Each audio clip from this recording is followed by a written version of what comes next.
Good morning, I hope you're having an amazing day. It's Mark Weens. I'm in Koh Kood, which is one of the most well-preserved, gorgeous, and pristine islands in Thailand. You'll find amazing jungle here and beaches, delicious seafood, and today is going to be an unforgettable day. We're going to go around the island. We're going to stop at some of the most beautiful places on the island, and this is going to be a tour of Koh Kood, and I am going to share it all with you in this video right now.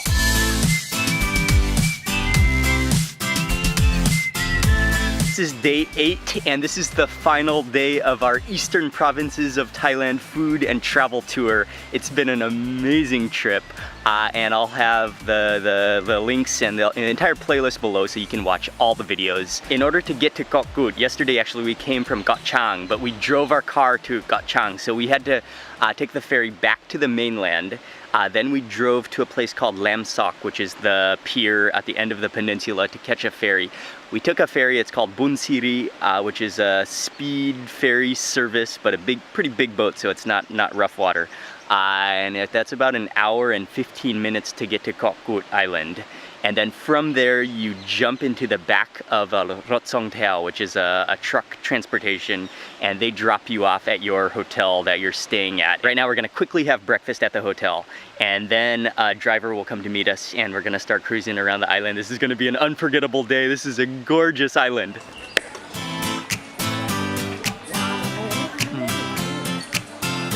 They have seriously good pineapple in Trat.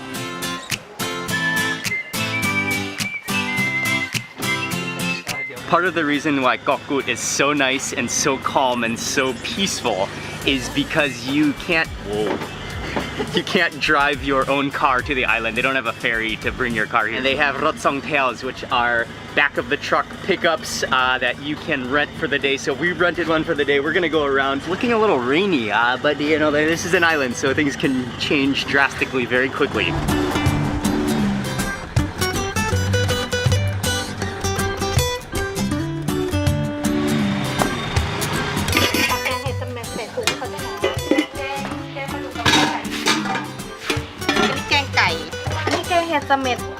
Geng Het Summit.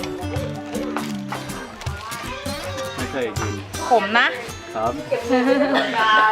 I've read some figures that say Koh Kood has a local population of somewhere between 1,000 and 2,000 people, and so there's not a huge need for demand for local restaurants. So we asked our driver to just bring us to a place that he eats for breakfast, a local place. This is about as local as you can get in Koh Kood. They have a number of different curries. It's mostly khao gang, but they also have kueh tiao. They also have noodles here. They have a couple interesting dishes, including a mushroom curry that we're gonna try. But this is a cool little spot. I'll begin with the gengai ban, which is a free-range chicken. There's some blood jelly in here as well. The chicken, some pea eggplant, some, I think that could be, oh yeah, these are definitely one of the most common ingredients in Trat, especially with curries, is na saparot, which is the pineapple crowns. I think that's what they're using in there too.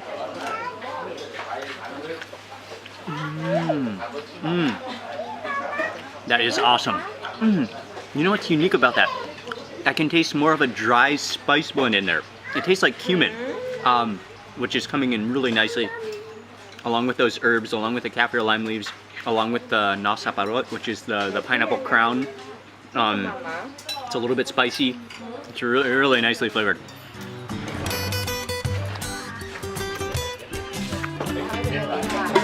That's an excellent curry. By far the most interesting dish to me that they had up front there is called Geng Het Summit. This is a type of mushroom curry that I haven't heard of before. I think it's some type of a wild mushroom from the forest here. And look how thick that coconut milk is. That's like melted butter.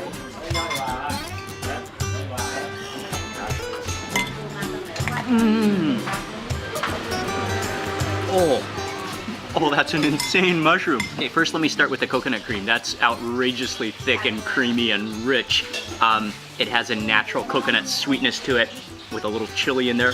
And then you get to that mushroom. That mushroom has this like unbelievably slimy yet soft, very soft, dissolve in your mouth texture. And that follows with a bitterness, a really nice bitterness that sort of overwhelms your mouth. I love bitterness.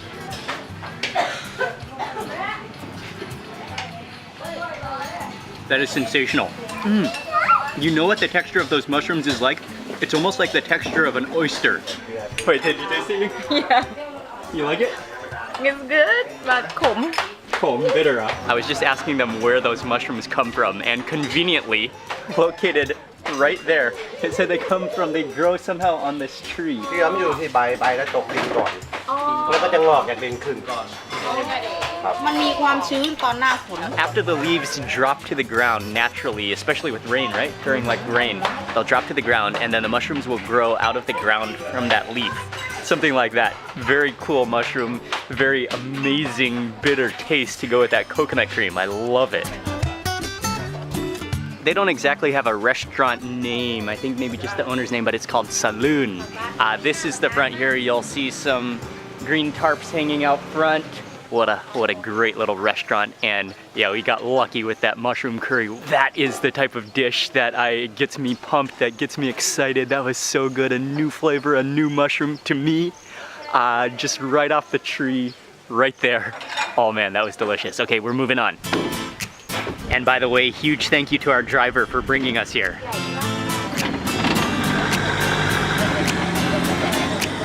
This is the type of jungle that you can imagine yourself swinging from tree to tree on a vine. Well, I like to imagine that. That would be a lot of fun. We're on our way to some really old, big trees.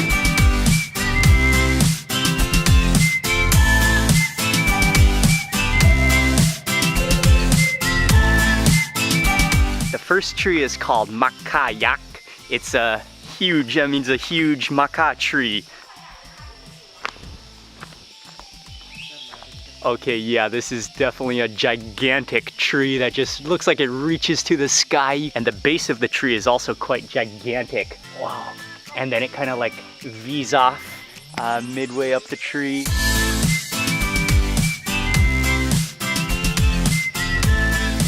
Then just a short distance away is another tree called Tunsai, which is a banyan tree.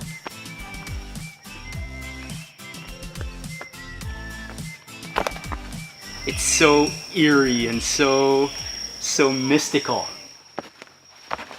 Both of the trees extremely gorgeous, and what a pristine jungle.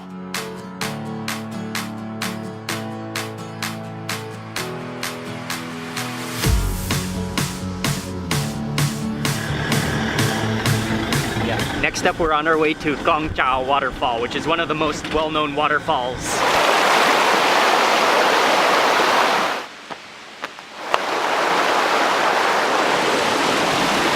It does require a little bit of rock hopping to get to the main waterfall. Oh yeah, that water is perfectly refreshing. It's so quiet, it's so peaceful, it's beautiful, it's lush. Oh, this is fantastic. It's raining now, but that waterfall is definitely worth a visit, definitely worth a swim. I'm refreshed. That was a lot of fun. That was great. Okay, we're on our way. Oh man, the camera is like soaking right now.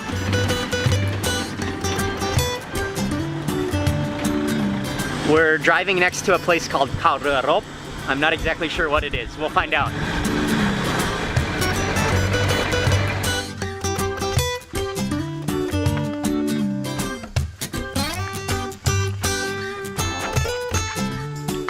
So at the top it's actually a shrine, and it's like a naval shrine, I believe.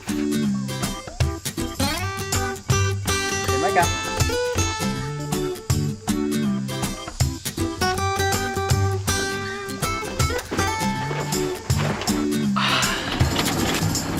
Next we're driving to another beach. It's called Bang Bao.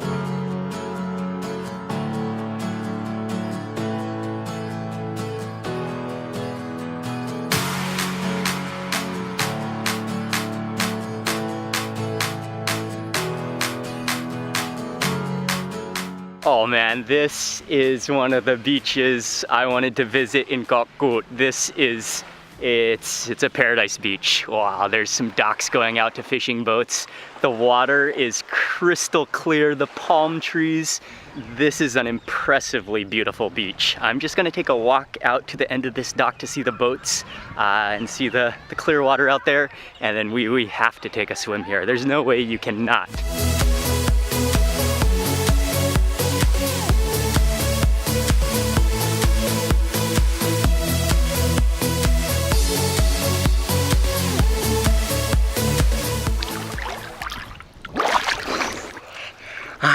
And from here, we're gonna go to the fishing village. We're gonna hopefully find some amazing seafood, and that's also it looks incredible. That's one of the things I wanted to do most here. But this is the type of beach, I mean, you could just sit in this water all day long and not go anywhere. Oh, this is fabulous. This is so good. I tried to tell him to go, he said no. He doesn't want to go. Yeah. Micah just wants to stay here all day.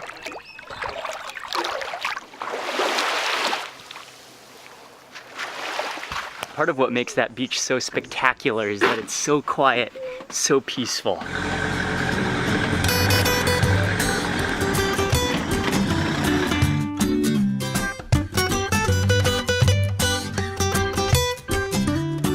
We just got dropped off at Ao Yai, which is a traditional fishing village. It's on the west coast of Koh Kood and also on the south side. We're gonna walk around for a little bit and then we're gonna eat some seafood.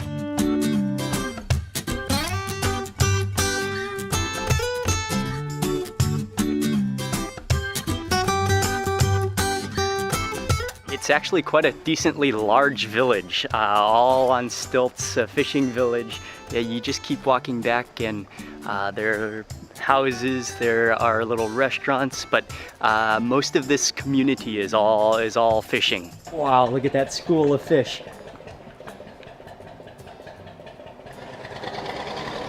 ไอ้หอยเนี่ยกินได้ปะวะ อันนี้ครับอันนี้ใช่ไหม ฮะ กินได้ครับ เอาทำอะไรกินนะคะ เขากินกับวาซาบิ ขายไงอะคะถ้าเป็นอีตัวอย่างเงี้ย ตัวก็น่าจะตกตัวละ250 They have a number of different seafood restaurants. We've chosen one that's called Chontisa. You can choose your own seafood. They have some tanks going with different shellfish and variety of things, and then they have these giant nets just filled with fish. I ordered a couple of unique things that I've never tried before.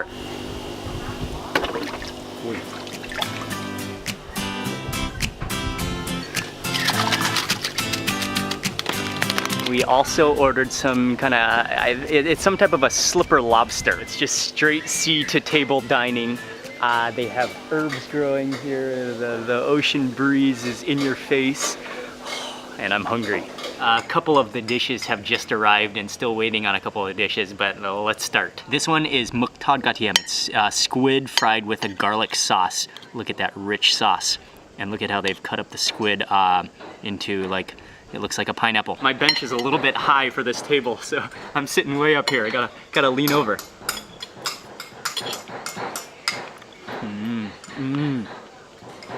Oh, that's awesome. You've got the garlic sauce and black pepper in there. It's a little bit sweet, nice and salty, and then like the texture of the squid is like, it's like bouncy and almost like jellyish and really tender. Next dish is called Gengkua Saparot Gung. This is a type of curry. You can see what you have to admire is just how thick and curdled that coconut milk is, paired with what I believe is the mankung, which is the shrimp tamale head oil.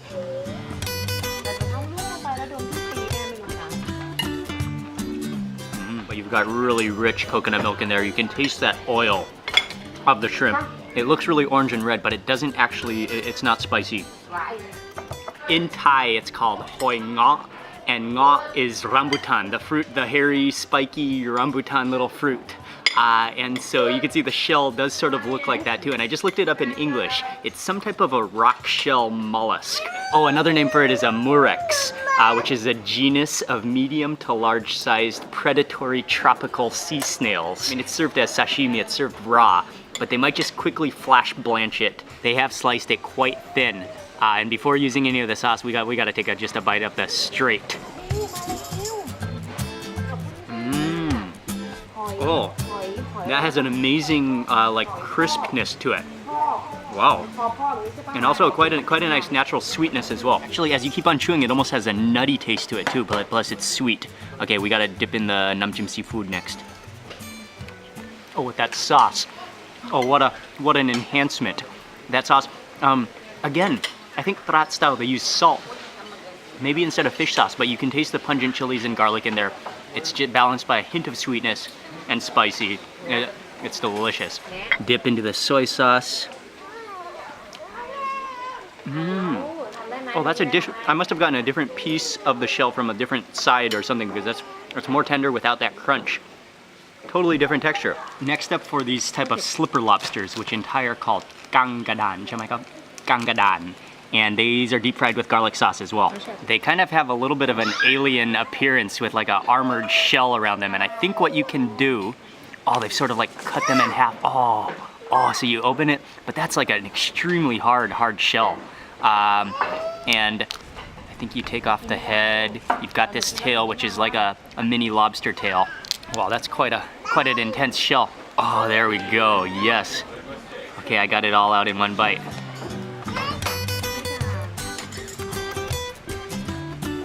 Insanely delicious. It tastes like lobster. It has a little more of an earthy tone to it though. Last dish we got is called hoi paw, which is, they look like giant clams, but I didn't know they were gonna deshell them for that. They shelled them for us. That's an entire spoonful, and then fried it up with some kind of a curry paste and basil.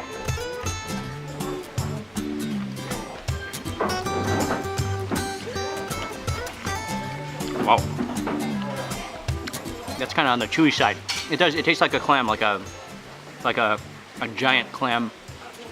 And then that's in kind of a nutty chili sauce. As we're eating, it started raining, drizzling, but still the atmosphere is spectacular. This one is just a little guy, but I know it would be incredible with that seafood sauce on it. Oh yeah, oh what a natural scoop.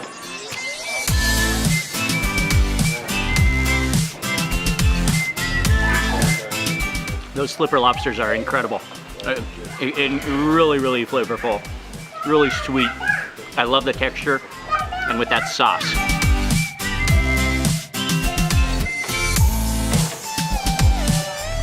That is incredibly delicious. And really, there are like at least 3 different sections that have totally different textures and sweetnesses. That piece that I just had, that might be from like the center or something, because it's the sweetest and the softest.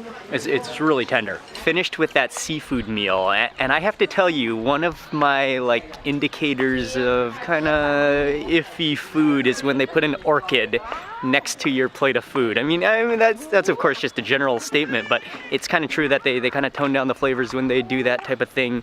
But they did that at this restaurant, and actually it was quite good. The food was excellent. The seafood is no doubt extraordinarily fresh, and I'm excited because they had a few different things, unique things that I've never had, like that predatory rock shell murex.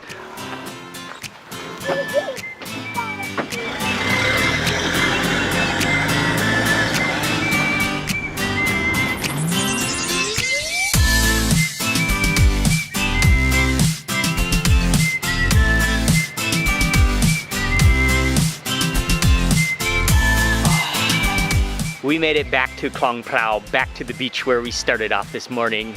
What a fantastic day. Oh, let me sit up a little bit. It turned out to be a perfect day. We got a little bit of rain, but that's okay. We got a little bit of sunshine. We had some cloudy weather, but Koh Kood is truly a paradise island.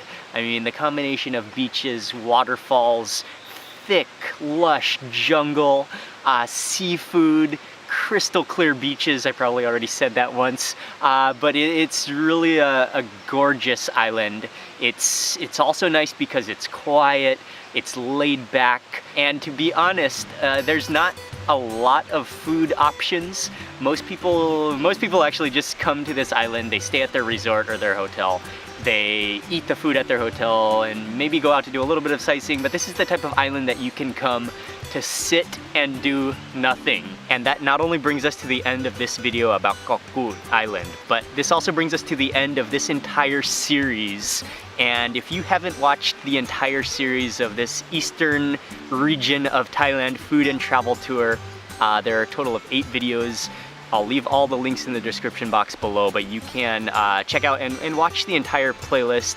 It's been, the entire eastern region of Thailand is a region that, for me, I think the food is very underrepresented. Even in Bangkok, you won't find that much Eastern Thai food. And so it's been a learning experience, some incredibly delicious food.